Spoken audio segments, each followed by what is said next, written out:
Now, one of the upgrades, I've been waiting a long time to do this. One of the upgrades I wanted to do concerns, and I don't know exactly how I'm going to do it yet. I have this come along that's been several years, has been in good service. I use it on a regular basis, and it hooks to the main beam that goes through the middle of the garage. It seems to have no problem at all picking up motorcycles. There's only one problem with this. It's a manually operated unit. Now I like, and I do have a front stand, but each bike is different, of course. I much prefer hanging a bike, especially when it's on the ramp. I like having the safety of having it on a come-along. Now the only problem again with the come-along is I have a bad rotator that's been acting up in the last year or so, and this will make my life a little bit easier. Now what I did, I saw these in Harbor Freight, and I saw they're about $100. And over the recent holidays, they were giving out coupons for 25% off, and I asked the guy there, I said, does that apply to the electric hoist? He says, oh yeah. So basically for $74, I got the hoist. Now it's 440 pounds capacity, but then of course we'd always use the double chain for more leverage. But keep in mind, I'm only using it to pick one end of the bike up. If I were picking the whole bike up, maybe that'd be marginal. But basically, we're picking half of the bike, about 200 pounds, maybe 220, who knows. But there's a safety thing for a come-along that, and believe me, that it can happen to anybody. Now, I use the back stand and the front stand, and it's, yeah, I think they're handier at a track day. In a garage thing, when I'm going to use it, I'm going to have the bike up on the stand for a while. Not going to just put tire warmers on. So I want to have the safety of, especially when my grandson is here or several people in the garage, somebody doesn't walk by the bike and it tips over. Now the hand units are about $20. The straps actually, and these are 4,000 pound straps, and I have two of them. I think this is overkill of overkill for picking up a motorcycle, and I think the only problem again is, and it's very easy if you're not comfortable using a come-along, you can pinch your finger in there real easy, is open gears. But every bike is different. I run the straps, the bikes that have handlebars, around the handlebars, and once it's off the ground, especially doing a front tire change, which we're going to have to do very soon, working on the brake discs, among other things, anything with the front of the bike, or just cleaning the wheels. Having that power winch where I just have to hook the strap up and it's up off the ground is going to be really handy. So I'm excited about doing this. I'm going to go inside, have myself a cup of coffee, and get started on this project today. And if there's anything that gets me started in the morning, having my big cup of coffee, looking at Miles's picture, that gets me motivated for a good day of work. Now, one of the things whenever I buy anything from Harbor Freight, I always try to look for a box that doesn't look crushed and broken. This one was the best one they had of the several they had. I also want to, let me get this right now. I also wanted to, when I take this apart, I want to be careful not to destroy the box, because if there's anything wrong with it, and from time to time there is, I've gotten things that are bad. Harbor Freight takes them right back, no questions asked. It's unbelievable. So that's one of the things. I didn't want to tear the whole box up into a million pieces. I wanted to show what, if somebody was to buy one of these, what would be involved in it. I don't think it's a big install. It's not a big thing to install it. Looks relatively simple. I think the hardest part is going to be to make a bracket or get some longer bolts, because the beams in this garage are very big. They're oversized. And so I think this is, if I look at this the way it's boxed up nice, and these are the brass, here's the brackets they give you, like it would be going over a 2x4 or something. Well, it's going to be going over a, I'm not sure, a 2x8, 2x10. We may have to make some brackets. That's not a big deal, that's for sure. Okay, we got the remote control. And by the way, they make one of these. This is very funny. They make one size bigger. It has like a clicker, like a VCR. And I could just picture how many things could go wrong with that? So this is what I always like. I don't like anything electronic. I don't even like all these electronic gizmos on the TV and stuff. But there's the baby. It's relatively heavy, so I may need to get my neighbor or somebody from the A-team to come over when I lift this up and put it in. But it unboxes nice and neat. I'm just looking over the instructions real quickly to see if there's any... well, I love how they tell you, don't eat it. Don't set it on fire. Don't let Miles play with the remote. And that's one of the things I have to be concerned with. I have to have a way of storing that thing so the baby, when he's running around here playing with his bike, he can't get a hold of it.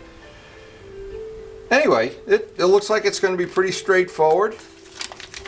And this is going to be the hardest part. These are the brackets they give you, but my beam is not a 2x4. It's a 2x, I think a 2x10 or 2x8. So I'm going to either have to, and this is probably going to happen to a lot of people, I got to make, what I did, a longer bracket. So I bought just some flat steel if I have to use it. The other choice would be I could either get threaded rod, because I'm going to need or longer bolts, and a quick trip to Lowe's or Home Depot and I'll have the bolts. It looks like they're common thread, common American thread, or I'll have to improvise that. But if you're going to mount this on, I wouldn't mount it on a 2x4 to be honest. So going exactly by the instructions, it says, and this is probably pretty self-explanatory, there's a rubber band on the cable. Some kind of rubber band. They want you to remove that. Wow. Not a rubber band, it's something stiffer than a rubber band. Let's see if we get that off of there. I'm sure that would break if you just turn this on, but they don't want you to do that, so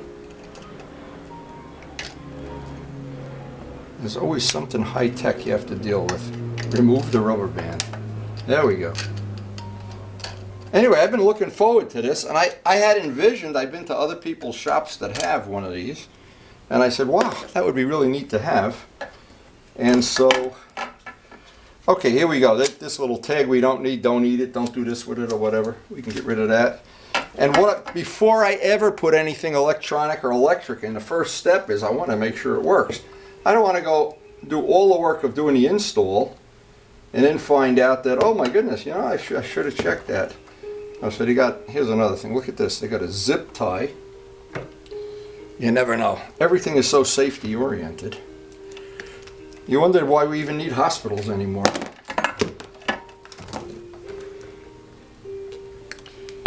Anyway, a lot of people do like to. I noticed from YouTube videos there's an awful lot of what they call unboxings, where you buy a tool or something and they do the unboxing part of it. Let's just see. See if we can do something to... Let's see how this works.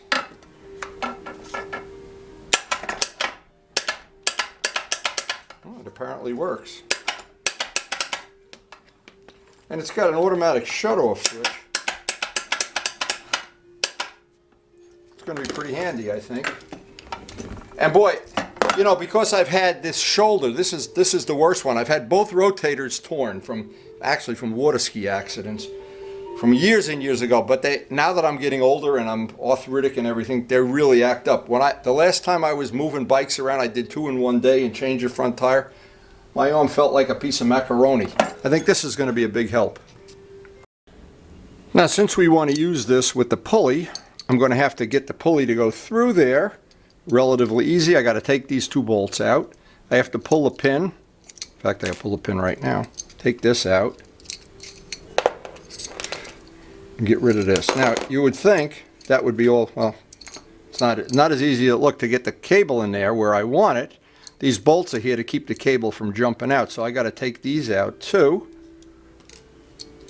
Again, not real difficult, but this will be a lot easier to do down here. This is going to go in here. Of course, this actually in reality doubles the amount, because now you've got the cable. You're using 2 cables to lift the weight. Okay, and when it's all assembled, of course, and that's why I did it down here instead of up there. This is now the automatic shut off. This piece here shuts this off if you fall asleep at the switch and whatever. Sure, we'd never do that. But that's the automatic shut off switch. This gives us the double cable option. Got the pulley put back together. All that's left now is to figure out how we're going to get this up. First thing I have to do is take the old one off the ceiling or figure out the new mounting place. And this is not going to be as simple as I know this is going to be a pain. So this is the old bracket. This is how it would mount. Now picture what I want to do, and of course the reason they put this, I guess you're supposed to put a piece of tubing in here so you can slide this back and forth. I want it permanently in one spot, but I need to either raise this up. Probably, if I could get longer, the choices would be make another bracket. I've already bought the material if I chose to do that. Use this for a pattern, just make it longer. Or the other choice, simple, just get longer bolts or a piece of threaded rod. And it looks like that's a common thread, so let me take the old one down and see what we're going to do here. Now here's the decision I have to make. I already have a fan, which is good because I do a lot of work out here in the summer on hot days, and that fan is worth its weight in gold. That was a $30 investment, paid for itself. If I do this one, then I lose the use of this, and I thought maybe there'll possibly be a time that I'll want to use both of them, so there's no point taking the old one down right now. Well, that makes sense. So I do have a third beam. I would not have to move that. I do have a third beam here. I can move some of the junk that's up there. And that would give me a lot more choices, and I'd have I could actually work on two bikes at the same time, so maybe I'll think about that. So I marked out where I want to have the brackets, and it looks like I'm going to go see if I can make up some brackets. 5.5. I don't have any bolts long enough, and I already have the material, so see if I can make up those brackets. If I'm not happy with that, I'll run over to Lowe's and get bolts. Okay, so I have a piece of mild steel from Lowe's, and I need the, it'd be nice if I could find it. Here it is. I need the bracket. I have a ruler, and usually I can work right off of this. In other words, I can see how much of that length, it doesn't even matter, the length of that leg is not critical. But let's get it as nice as we can. Now, here's what happens with any bending. If I grab this out here, it's real easy to bend, but it's going to make a big radius. That's the technology of bending steel, or bending anything really. If I want to get a nice sharp bend, if I make it too sharp, it's going to fracture the material. So I want to have a radius, but not an inordinate radius. But if I want to make it really fancy, I could take a torch, a MAP gas torch, heat this, and it would bend a little easier. This is not that kind of bracket. You're not even going to see it. It's functional more than anything else. But this is the way I've done it, is keep some tension on here.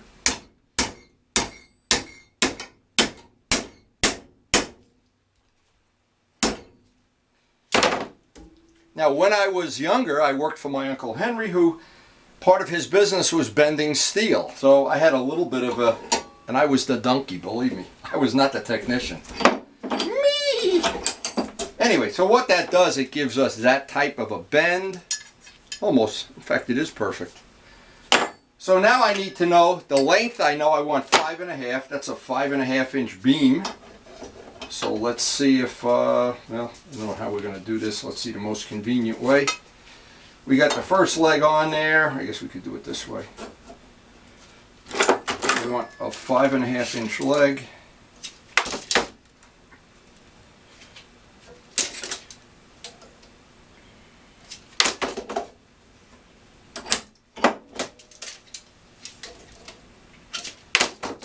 And it's not critical, because if I made it a little too long, I could shim it with some washers or something. This is not a real, I'm not making a part for an aeroplane here or anything. And I'll make it a tad on the big side just to allow that. I'm allowing for the material that's going to be in the bend. Now again, I've got to, basically got to do this.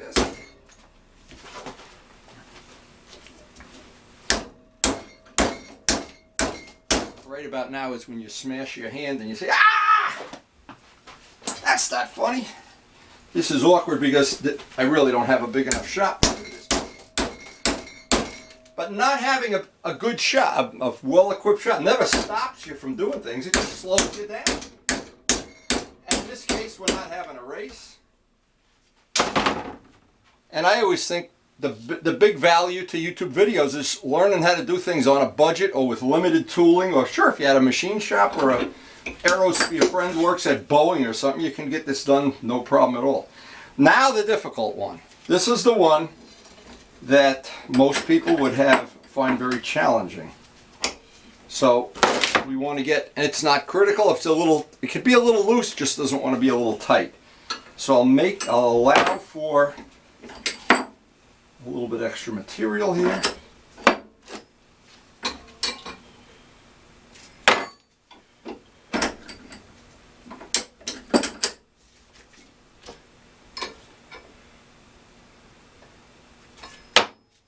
I actually have a wire bender that probably is heavy duty enough to bend this thin material. But the problem is, I thought the YouTube video would be better to show this. More people would have access to a vise than to a wire bender. And that's what we're trying to do, is just pass on information now. Because of the geometry here, this is going to be difficult to bend. If I grab it here, I'm going to get a big radius. So I'm going to carefully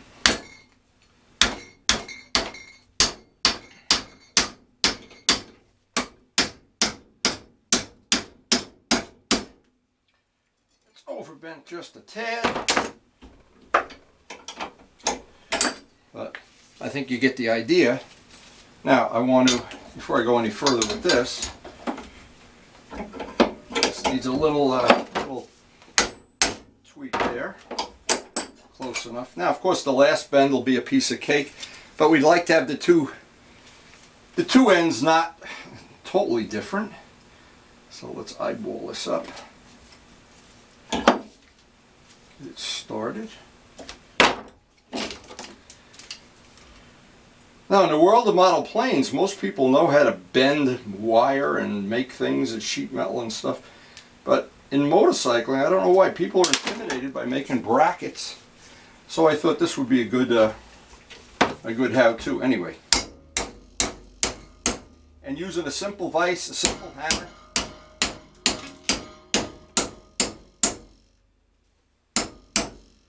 I just got to cut the edge off of that. Here's the old one in real time, no fancy camera cuts. Here's the new one, all with eyeball. Now I just put that in a vise. In fact, I may as well cut it right now. There's no point waiting. I really don't know what I'm waiting for. When I'm doing these kind of cuts though, you really want to have this in a vise nice and tight, that doesn't jump out.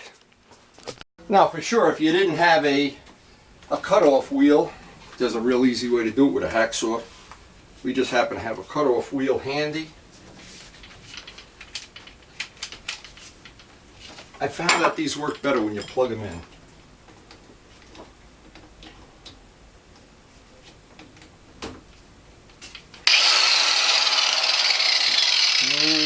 Cut it from this side, I guess.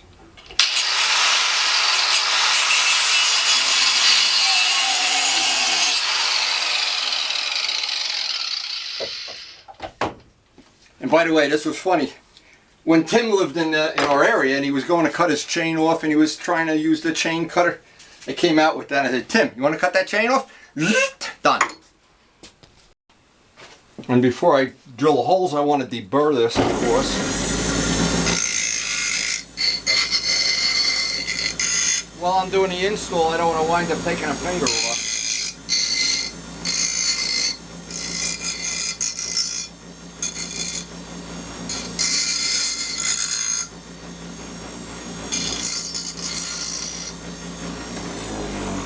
Now my whole thing is, and I always say that it's my big thing, you don't need Boeing to make some of these parts. And usually if you see on YouTube or if you have a friend works in a machine shop or somebody, they can help you figure some of this out, which I hope some of my videos do. Well, pretty cut and dry. Now we can use this to, and it's not critical because I can do this to the bracket. I can't make it too close, so I can get the marker pen And usually I can do it this way a little bit easier. Turn it upside down.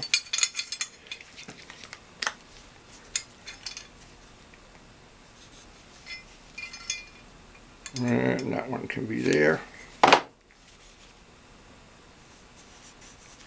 And we just drill one hole and then line up the second one, drill a second one.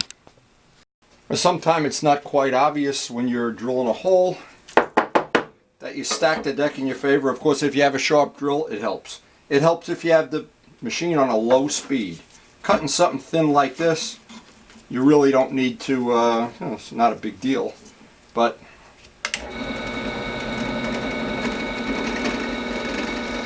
it helps if you have the drill running at a slow speed. If you're drilling it any thicker than this, I'd put some oil on it, but it doesn't even matter. This will cut right through, even though this is not a real sharp drill. Drill into a block of wood. Marry up the other hole. I'll deburr these, ready to go install. Now what I decided to do is, because of where this beam support is, take advantage of the fact I have extra support there, and put one bracket on each side. The spacing is 7.5, and we're ready to do a test fit. Now this is a tip you wouldn't think would be necessary, but a lot of people don't understand this. Rather than just holding this up, and this is heavy, I don't want to hold it up forever. In fact, I may need to get a neighbor to give me a hand, and luckily he's out there right now. So what I always think, they powder coat these parts, and there's powder coating in the thread. So what's going to happen is I'm going to be up there holding this big watermelon, moving around, trying to catch the first thread on the first part. Well, it's easier. I found it to be a good tip. Run all the bolts and all the threads down here where you're nice and comfortable, and then back them out. And this way you have a little bit of a head start on while you're up there. And I'm sure all it needs is one drop of that powder coating in the threads and it's a mess. Okay, so now those are in, I'll back them out and then see if I can get this held up in place and get the bolts started. Now I thought that was going to be more difficult to get up there, but apparently I still have a little strength left. Now, a good tip, a really good tip. Get all the bolts just loose by hand and then torque them down. If you tighten one bolt, it's more difficult to get the second, third, and fourth ones in. Get them all in loose and then snug them all up. Now I got the wire tucked in under the beam. This is pretty much ready to go, and I just need to relocate one of my fluorescent lights to a more out of the way position. That'll be a 5-minute job, and we're ready to put it to the test. Now the last thing is, of course, I got the double strap, the double cable, and the remote control.